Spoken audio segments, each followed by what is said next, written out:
नमस्कार दोस्तों, आपका स्वागत है हमारे YouTube चैनल गौरी शंकर कहानियाँ में। आज हम आपके लिए भगवान विष्णु का मत्स्य अवतार कथा लेकर आए हैं। कथा को पूरा ज़रूर सुनें और साथ ही हमारे चैनल को सब्सक्राइब कर दें। तो चलिए शुरू करते हैं आज की कथा। मत्स्य अवतार भगवान विष्णु के प्रथम अवतार हैं।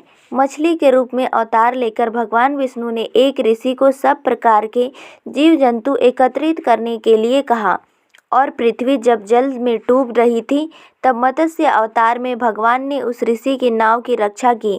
इसके पश्चात ब्रह्मा ने पुनः जीवन का निर्माण किया। एक दूसरी मान्यता के अनुसार एक राक्षस ने वेदों को चुरा कर सागर की अथाह गहराई में छुपा दिया। तब भगवान विष्णु ने मत्स्य रूप धारण करके वेदों को प्राप्त किया और उन्हें पुनः स्थापित किया। मत्स्य अवतार की कथा। एक बार ब्रह्मा जी की असावधानी के कारण एक बहुत बड़े दैत्य ने वेदों को चुरा लिया। उस दैत्य का नाम हयग्रीव था। वेदों को चुरा लेने के कारण ज्ञान लुप्त हो गया। चारों ओर अज्ञानता का अंधकार फैल गया। पाप तथा अधर्म का बोलबाला हो गया। तब भगवान विष्णु ने धर्म की रक्षा के लिए मत्स्य रूप धारण करके हयग्रीव का वध किया और वेदों की रक्षा की। भगवान ने मत्स्य का रूप किस प्रकार धारण किया, इसकी विषयकारिणी कथा इस प्रकार है। कल्पांत के पूर्व एक पुण्यात्मा राजा तप कर रहा था। राजा का नाम सत्यव्रत था। सत्यव्रत पुण्यात्मा तो था ही, बड़े उदार हृदय का भी था। प्रभात का समय था। सूर्योदय हो चुका था। सत्यव्रत कृतमाला नदी में स्नान कर रहा था। उसने स्नान करने के पश्चात जब सूर्य देव को जल देने के लिए अंजलि में जल दिया तो अंजलि में जल के साथ एक छोटी सी मछली भी आ गई। सत्यव्रत ने मछली को नदी में छोड़ दिया। मछली बोली, राजन, जल के बड़े बड़े जीव छोटे छोटे जीवों को मारकर खा जाते हैं। अवश्य कोई बड़ा जीव मुझे भी मारकर खा जाएगा। कृपा करके मेरे प्राणों की रक्षा कीजिए। सत्यव्रत के हृदय में दया उत्पन्न हो उठी। उसने मछली को जल से भरे हुए अपने कमंडल में डाल लिया। तभी एक आश्चर्यजनक घटना घटी। एक रात में मछली का शरीर इतना बढ़ गया कि कमंडल में उसके रहने के लिए छोटा पड़ने लगा। दूसरे दिन मछली सत्यव्रत से बोली, राजन, मेरे रहने के लिए कोई दूसरा स्थान ढूंढिए, क्योंकि मेरा शरीर बढ़ गया है। मुझे घूमने फिरने में बड़ा कष्ट होता है। सत्यव्रत ने मछली को कमंडल से निकालकर पानी से भरे हुए मटके में रख दिया। यहाँ भी मछली का शरीर रात भर में ही मटके में इतना बड़ा हो गया कि मटका भी उसके रहने के लिए छोटा पड़ गया।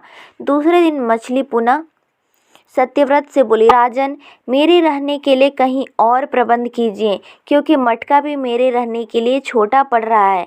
तब सत्यव्रत ने मछली को निकालकर एक सरोवर में डाल दिया, किंतु सरोवर भी मछली के लिए छोटा पड़ गया।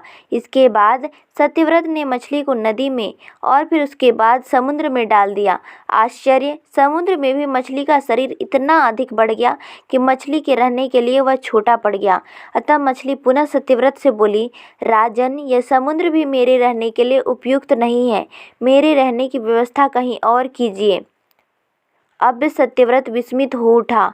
उसने आज तक ऐसी मछली कभी नहीं देखी थी। वह विस्मय भरे स्वर में बोला, मेरी बुद्धि को विस्मय के सागर में डुबो देने वाले आप कौन हैं?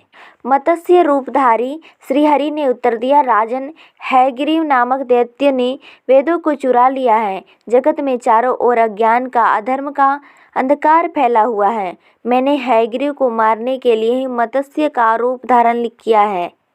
आज से 7वें दिन पृथ्वी प्रलय के चक्र में फिर आएगी। समुद्र उमड़ उठेगा, भयानक वृष्टि होगी, सारी पृथ्वी पानी में डूब जाएगी। जल के अतिरिक्त कहीं कुछ भी दृष्टिगोचर नहीं होगा। आपके पास एक नाव पहुंचेगी। आप सभी अनाजों और औषधियों के बीजों को लेकर सप्त ऋषियों के साथ नाव पर बैठ जाइएगा। मैं उसी समय आपको पुनः दिखाई पड़ूंगा और आपको आत्म तत्व का ज्ञान प्रदान करूंगा। सत्यव्रत उसी दिन से हरि का स्मरण करते हुए प्रलय की प्रतीक्षा करने लगे। 7वें दिन प्रलय का दृश्य उपस्थित हो उठा। समुद्र भी उमड़कर अपनी सीमाओं से बाहर बहने लगा। भयानक वृष्टि होने लगी। थोड़ी ही देर में सारी पृथ्वी पर जल ही जल हो गया। संपूर्ण पृथ्वी जल में समा गई। उसी समय एक नाव दिखाई पड़ी। सत्यव्रत सप्त ऋषियों के साथ उस नाव पर बैठ गए। उन्होंने नाव के ऊपर संपूर्ण अनाजों और औषधियों के बीज भी रख लिए। नाव प्रलय के सागर में तैरने लगी। प्रलय के उस सागर में उस नाव के अतिरिक्त कहीं भी कुछ भी नहीं दिखाई दे रहा था। सहसा मत्स्य रूपधारी भगवान प्रलय के सागर में दिखाई पड़े। सत्यव्रत और सप्त ऋषिगण मत्स्य रूपी भगवान की प्रार्थना करने लगे। भगवान से आत्मज्ञान पाकर सत्यव्रत का जीवन धन्य हो उठा। वे जीते जी ही जीवन मुक्त हो गए। प्रलय का प्रकोप शांत होने पर मत्स्य रूपी भगवान ने हयग्रीव को मारकर उससे वेद छीन लिए। भगवान ने ब्रह्मा जी को पुनः वेद दे दिए। इस प्रकार भगवान विष्णु ने मत्स्य रूप धारण करके वेदों का उद्धार तो किया ही, साथ ही संसार के प्राणियों का भी अमित कल्याण किया। तो ये थी भगवान विष्णु के मत्स्य अवतार की कथा। कथा को पूरा सुनने के लिए धन्यवाद। यदि आपको कथा अच्छी लगी हो तो कमेंट में भगवान विष्णु की जय जरूर लिखें। धन्यवाद।